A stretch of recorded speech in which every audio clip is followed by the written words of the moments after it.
I can't believe that I really was looking forward to a Miley Cyrus album this year, but the singles were good. And if you don't know, like my history with Miley Cyrus, I really didn't like her last album. Endless Summer Vacation in 2023, I really didn't like that record. I don't think there's really been a Miley album that I've been truly in love with. Don't like Miley Cyrus and her Dead Pets. I think Plastic Hearts was pretty good too, but I think that she just decided to abandon that rock sound way too soon to go back to some generic run-of-the-mill pop music. So this album, she's got a really interesting team behind her on this record. The singles have sounded really good, particularly Something Beautiful. Insane song. So hopefully this album is as good as I think it's going to be. Let's do it. First track, Prelude. This is so cinematic already.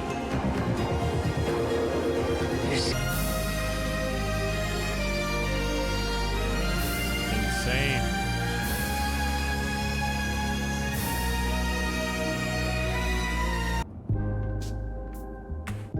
Straight into Something Beautiful. Nice little transition there. Yeah, I think that's a really cool opener. Really cinematic. Very expansive. Tonight.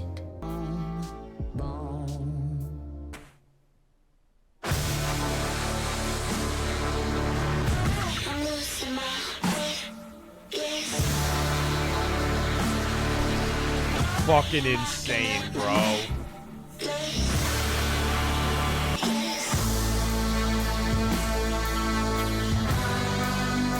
Bro, the instrumentation is out of this world on this one. The dynamics, it's crazy. The drum tracks are wild on this track too. I mean, and it's not the most flowery lyricism ever, but it definitely serves its purpose. Her voice suits this genre. That's the thing, is that when I heard this song as a single, I was like, oh my God, thank God she's using her voice that has such an interesting texture to it for music that is actually interesting and services those vocals well. Because I feel like Miley, with a voice like she has, I'm not just talking about like power or ability as a vocalist, but as somebody that has really interesting character to her vocals, to be making songs like Flowers, I just feel like is a disservice. So I'm really happy she put out a song like this. Incredible. I think like top 10 songs of the year. Definitely the best song of her career, and I don't think it's close. Let's keep moving. I don't like putting all the singles at the beginning, but I mean, at least that means that everything else is new from the way out. I think that's better than putting all the singles at the end.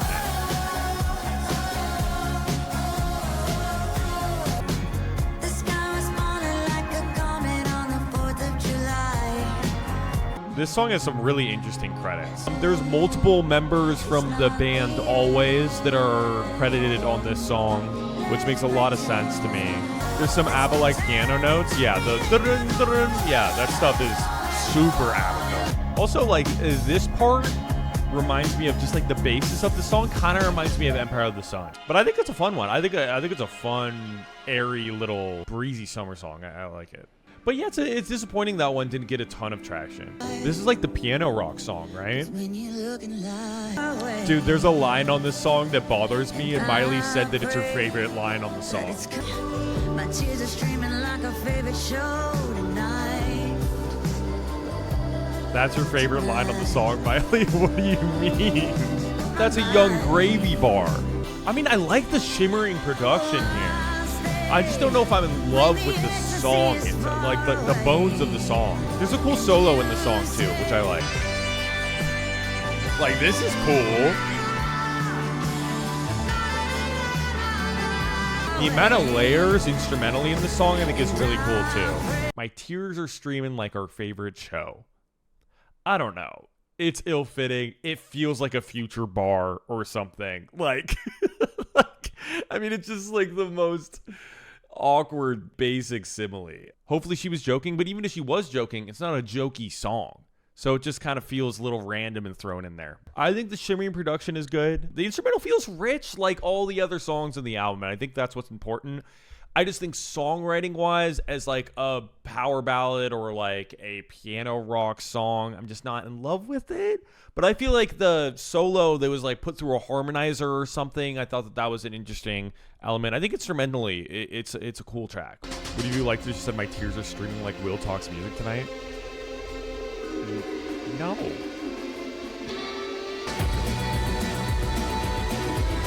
Whoa!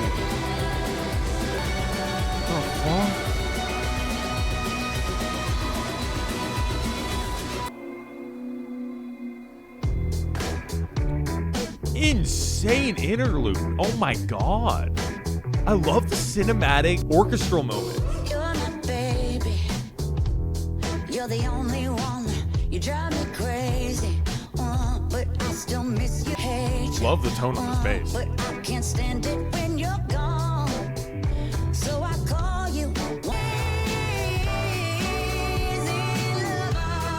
vocals. Here we go.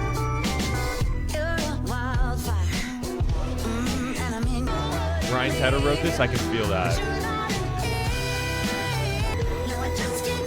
Whoa, the strings are wild.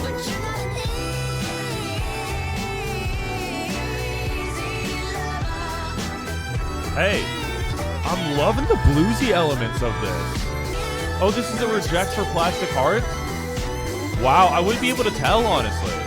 Wow, so that song was initially intended to be on Plastic Hearts. It looks like they absolutely stripped it down and then rebuilt it, because stylistically it's a lot different than something you'd find on Plastic Hearts. A lot more bluesy, a lot more soulful. The groove is different, and those strings are wild, but they bring something completely new to the table. I mean, wow, I think the strings make that song. I can feel if this was written by Ryan Tedder, which is what chat's saying, I can feel where that's coming in. Really impressive stuff. Okay, back to the cinema of it all. It was supposed to be on Cowboy Carter too? Okay, wow, that song is war. I'm sorry, is this One with Tricks Point Never?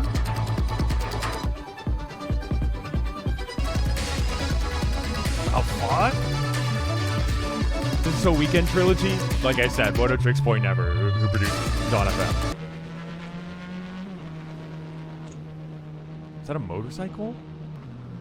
Oh, what a transition. I had a dream and saw a vision. Okay. We built a house that we could live in.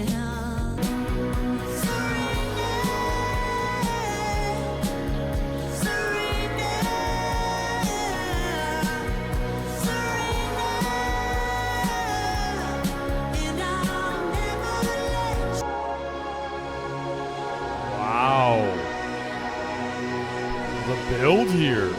These swells are so cool. These pad synths too, man.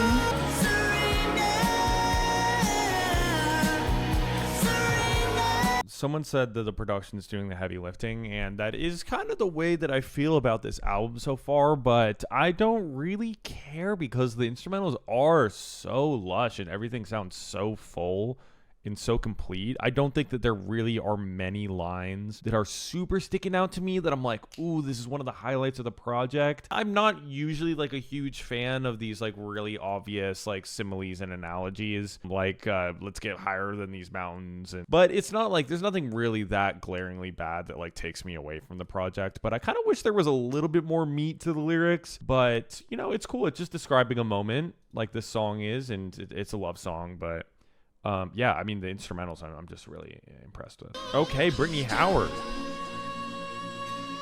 Love to see Brittany Howard on here. Brittany Howard, I think, would make sense for this project from what I've heard so far.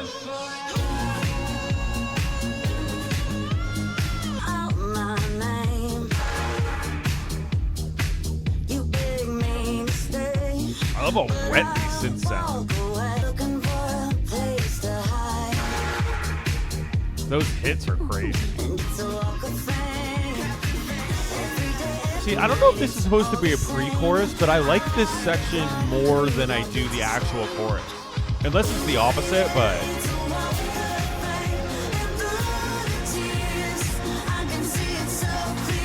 like, if this is the chorus, this is... whatever. But the instrumental in these like weird metallic hits is so cool.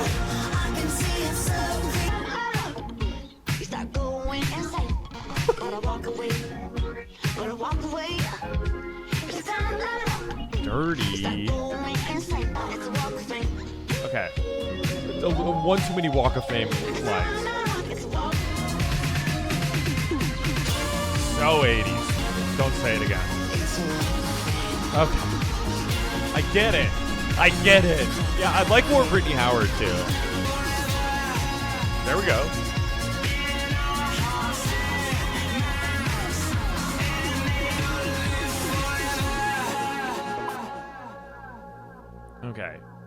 Okay.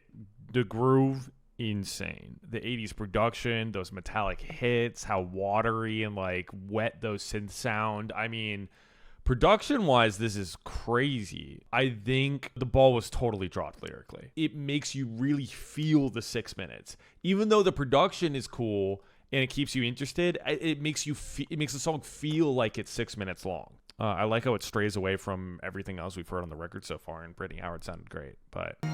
Do you still love me? I gotta know. Never mind, just keep it quiet if you don't. Almost a trip-hop vibe. Hold me in your arms, pretend it's your God. Break the stars for me one by one. Pretend that you're God. All night Pretend that you're God. This one's dreamy. dreams, I see your face. It hits me like I know. God, I love this drum track. Never mind, just keep it quiet if you don't. Yeah, the bass is crazy. Me in your arms. Oh, if you're gone. Yes,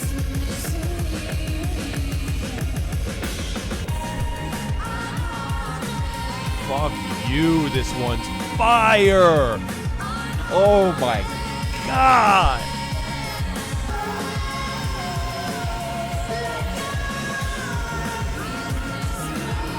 God fucking damn it, bro. That's like definitely the best new track I've heard so far. That was incredible. The trip hop elements of it all. I mean, wow. Wow, so expansive. I mean, those droning guitars. And I mean, lyrically, this song is pretty solid too, I will say. I mean, I think that it's just a song about missing somebody, being haunted by them, seeing them everywhere. Listen, we had a theme, nailed it. But yeah, again, production-wise, what the fuck, bro? Oh my god, that drum track, that moving bass line. Dude, what a haunting track. I mean, pun intended, I guess, but what a haunting track. Jesus. Her team is crazy here? I know. Let's move on. That was insane.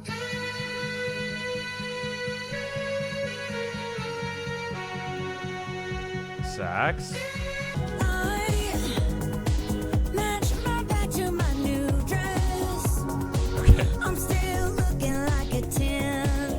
Okay. While my hair is a mess. Oh god. I'll work it all night till I get what I want.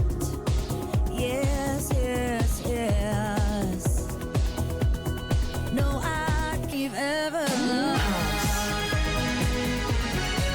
She has the perfect sense. I know exactly what this is going for. This is going for the gay clubs. This is Gaga coded, if anything. I mean, yeah, super Dawn FM, but that's been all over this album. This could have been on Mayhem. That's what I'm saying. What does that mean? What? Sax part is fucking great. Oh, that's not. It's Naomi Campbell. Oh, I didn't see the Naomi Campbell feature. She speaks the perfect French. Crazy song. Again, like instrumentally those hits and that fucking sax part and the strings and all of that. Lyrically, we're back to, you know, I have similar thoughts lyrically. I mean, We're so beautiful.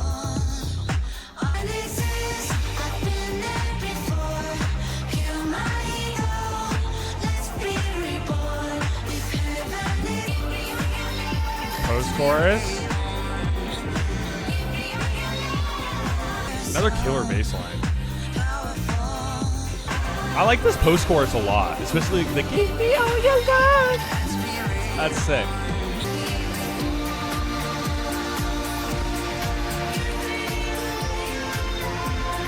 God, this project is engineered so well. Like, everything just sounds so rich.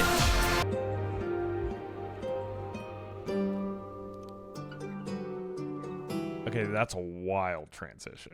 But I think that ultimately it is just a completely fleshed out, expansive, huge, detailed dance project in a lot of ways, especially towards the latter half of this record. But obviously there's a lot of art rock in here too.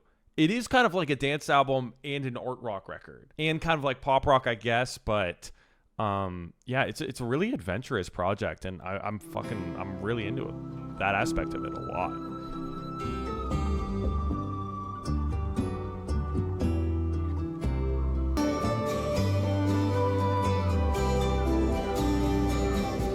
There's a tower that's made of risque with temptation. My love is laid with boundaries erased once you get past the grave. Okay, bars.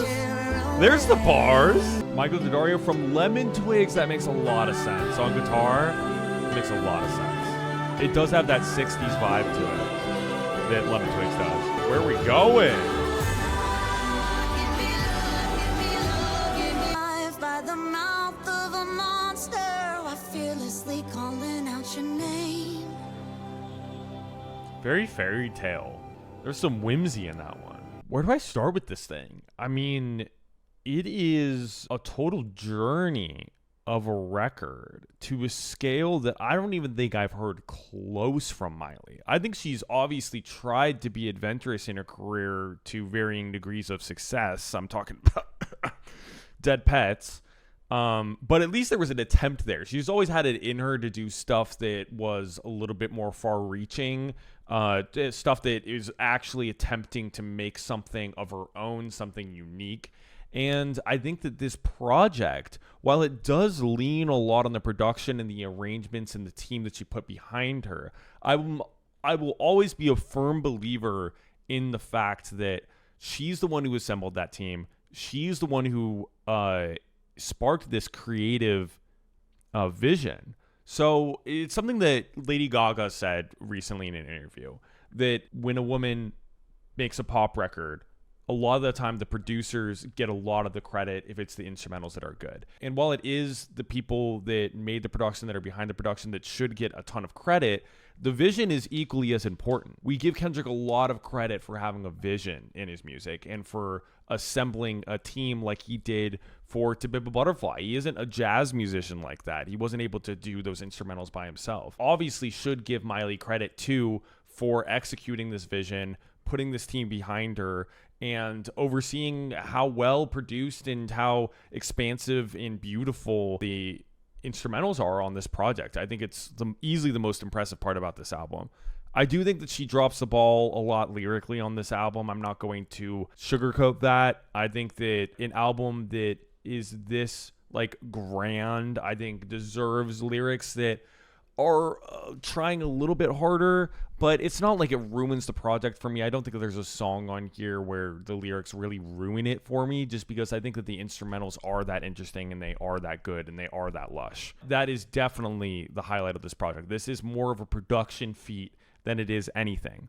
And the only reason I say that about the lyrics is because there are some albums that are this expansive and beautiful and crazy instrumentally, but I would also love if it was totally barren and minimalist production. I don't think this album would be great if it had minimalist production, but who cares? That's an alternate reality. The production here is stellar. If you look at the production credits for each one of these songs, like, the amount of random instruments in here is fucking insane. There's oboes and organs and cellos and like saxophones and harp. There's somebody credited on a zither and synthesizers and timpanis. And I mean, it's insane. There's a reason that this album came out now. Endless Summer Vacation was a Grammy award winning album. Whether I like it or not, that's the reality. Okay. That was a Grammy winning album. If I think that she should have won a Grammy with any album previously, it would probably be Plastic Hearts. But obviously this one, I think if she was going to win a Grammy, her first Grammy, I think it should have been for something off of this project. Pretend You're God. Besides Something Beautiful, my favorite song on here is definitely Pretend You're God. I mean, it's sick that Miley Cyrus put out an album that has a fucking theremin in it. And the fact that they're working with people in bands like Model Actress and Lemon Twigs and Always. And it shows that Miley Cyrus, out of all the pop artists out there, the legacy pop artists out there that are really out of touch and working with the same people over and over and over again and not really reaching over the aisle to artists that have been celebrated a lot in the underground, Miley is doing that. She's not just, oh, let me just work with fucking Dr. Luke, or, oh, let me just simply work with Jack Antonoff 9 projects in a row. I think regardless of whether you like this album or not, you have to respect that she shot her shot. And I like the album. I will always prefer artists to attempt to do something and fail rather than for the majority of their career not attempting to do anything at all. Miley attempted to do something here. It could have fallen flat. It didn't. I don't think it's going to be commercially successful. I think the people that are the fans of Flowers are not going to find much to like about this album. But I do think this is the best album artistically of Miley's career. Whether it sells well or not, I don't think it matters. Because I think that the reason that she dropped this album now is because Endless Summer Vacation was so commercially successful. She got the biggest smash hit of her career. She got her Grammy. And now she's like, I can just do whatever the fuck I want. Which, whether I agree or not with her aiming to have a commercially successful record the last time around or not, it doesn't really matter because we got this one. I think the last thing I'll say about it is kind of the way that I started this stream saying, is that it is so nice to hear Miley Cyrus with so much, like, such an interesting timbre and such interesting character to her vocals actually on instrumentals, where I think that it makes sense, you know? Because for me, Miley's voice never made sense on songs like Flowers. It doesn't make any sense. It feels out of place. In fact, I might like Flowers more as a song with a different vocalist. It doesn't make sense for Miley's voice. This album makes sense for Miley's voice.